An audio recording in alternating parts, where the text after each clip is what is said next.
एकनाथ शिंदेंना जीवे मारण्याची धमकी, अज्ञात व्यक्तीकडून शिंदेंची गाडी बॉम्बने उडवण्याचा 7 ते 8 पोलीस ठाण्यामध्ये ईमेल, पुढील तपास या संदर्भात सुरू। दादांच्या सर्व मंत्र्यांना सूचना असताना सुद्धा राष्ट्रवादीच्या मुंबईतील एकाही जनता दरबाराला धनंजय मुंडेंची हजेरी नाही। 6 आठवड्यांनंतर सुद्धा मुंडेंचा एकही जनता दरबार नाही।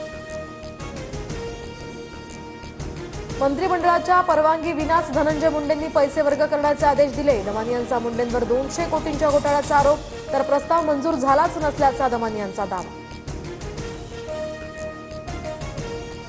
तर खोट्या कागदपत्रांच्या आधारे दमानी यांचा आक्षेप, कॅबिनेटमध्ये कृषी विभागातली खरेदी आणि थेट पुरवठ्याला मान्यता।